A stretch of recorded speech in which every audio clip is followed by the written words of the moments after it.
And so disconnecting that like someone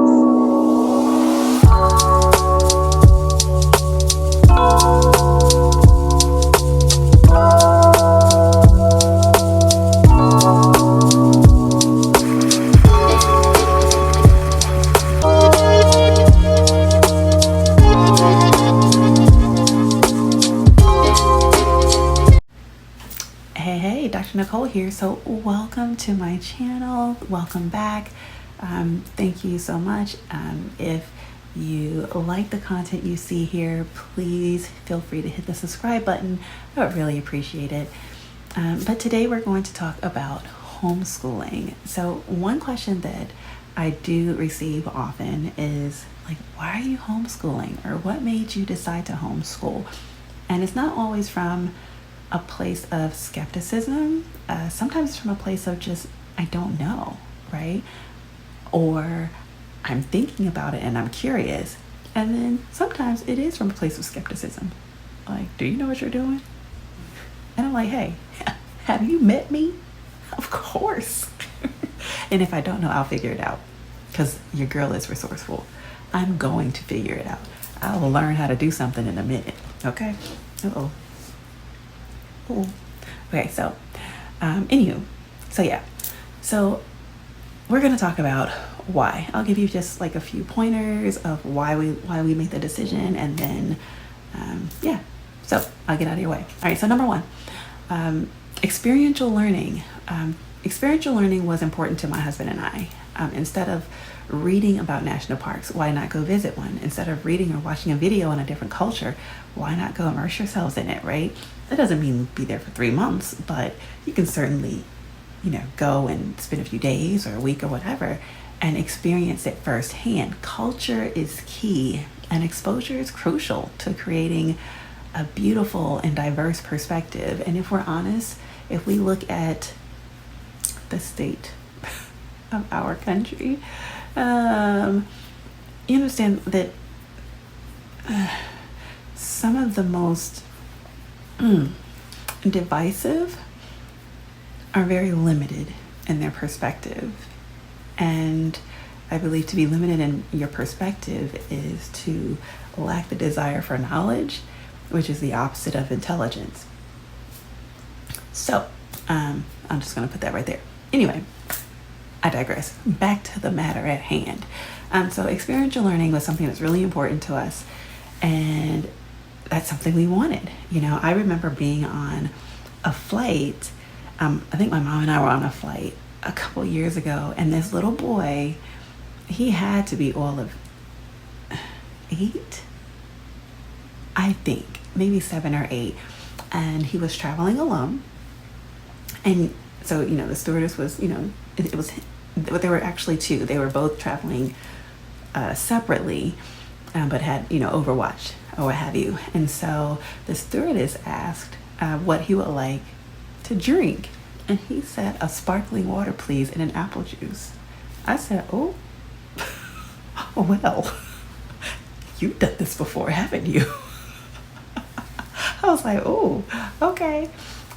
So my mom and I, it gave us a chuckle. It tickled us really, but it was an eye-opener because we also need these experiences. And oftentimes in our Black and brown communities, we may not have those experiences. And we should. So that was, that didn't just say, hey, I want to homeschool, but you could tell that he was well-traveled. This wasn't his first rodeo. He was used to being in a certain setting. He had certain expectations. His behavior was on point, and those are all things that when you have those characteristics and those traits and they're exhibited at that age, then you can have conversations with anyone, and doors can open to you from anyone. You never know who you'll meet. So that was one of the things. Experiential learning, definitely important for us. So that's one. Number two. So schools are just different now. The culture is different. Like when I was in school, like when my husband and I were in school, I'm not gonna say things were perfect, but things are not the way they were they are now. And so that plays a role. Like now, even then, you knew of bullying. Yes, bullying happened. It happened to most of us probably, but just you wouldn't think that you'd hear of 7-year-olds and 6-year-olds and 8-year-olds, committing such heinous acts against others or themselves. Suicide at 7. What are we talking about here? This is crazy. And so just schools are different, and there are so many people from so many different walks of life, and you've got kids who aren't really being parented, if I'm honest. And sometimes that shows up in ways that doesn't bode well for other kids, and everyone's different, and kids can be cruel, and kids can always be cruel inadvertently, but some is intentional, and then it leads to other things. And that's where we were just like, we shouldn't have to subject our kids to that, and we're choosing not to. And it's not, we're not anti-school. We're very much so not anti-school. However, we believe there is a different way. There is, it's a better way for us, not for everyone, but definitely a better way for us. So that's number 2.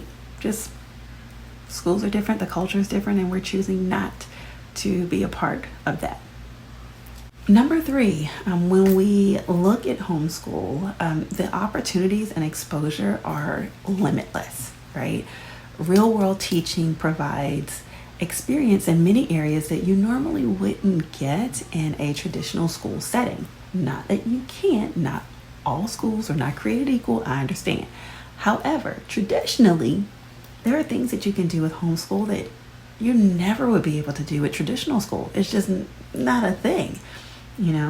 And so the opportunities that are available, or that you can make available via the small groups or the co-ops, or via even just making phone calls and you setting up things yourself, I think just are great for children, and it makes them well-rounded. It gives them a different perspective on life. It helps them understand the real world, because oftentimes kids get sucked into just, this is my little bubble and that's all that matters. And no, that's not all that matters. And what better way to convey that is for them to see and experience things that are outside of school, but that are more in line with real life. Number 4, okay, so flexibility, which is totally a thing that just makes my whole heart sing. But there is flexibility in how your children learns, right? You can adapt to their different learning styles, especially if you're schooling more than one child. There are different learning styles, there are different teaching styles, until you can really hone in on what your child likes and what their natural proclivities are, their varying interests, and exploring how we as their parents can support them in building and growing in these areas, so that they can experience that success that goes beyond what we even experience, that blows our mind, so that they can be the people that God has created them to be. And we as parents are stewards of these beautiful souls. And so I think, we don't take that lightly. I know you don't. If you're watching this and you're a parent, or if you're an aunt or an uncle or a godparent, or you're standing in the gap, or you're a part of a village, you don't take that lightly either. So, but the flexibility in being able to tap into, maybe my child, maybe is she a kinesthetic learner? So does she need to move or touch things? Does my child, do they have a natural proclivity to numbers? Do they have a natural proclivity to languages? STEM, you name it, right? And sometimes in the traditional school setting, it's easy to get lost because they're in a class of 28, they're in a class of 30, and the teacher can only do what they can do. And so they're doing worksheets, and kids fall through the cracks all the time. All right. I was a teacher. I was in education, both secondary and post-secondary, and people fall through the cracks, and it's unfortunate, but it happens. So homeschooling, for us, having that flexibility to really hone in on our children's interests, because our two kids are very different.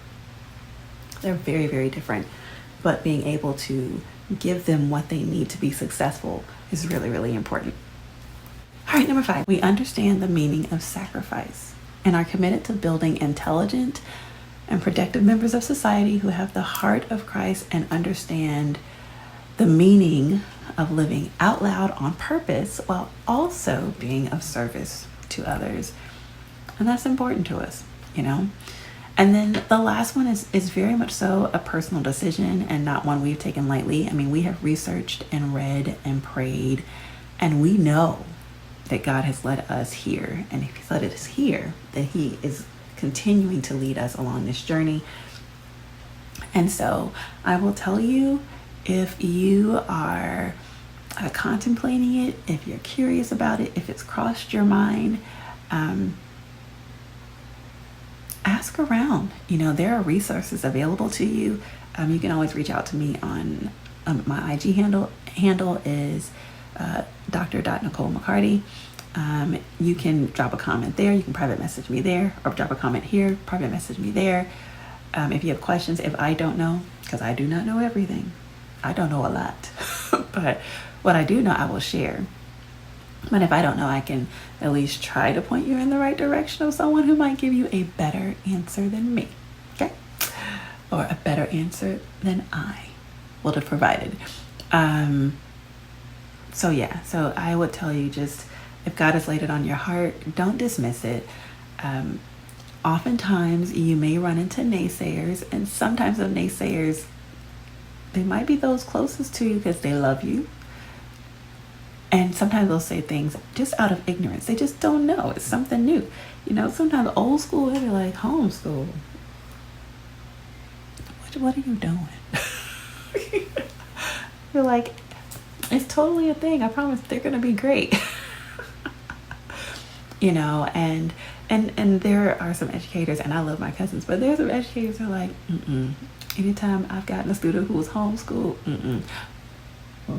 But they're the minority, they're not the majority.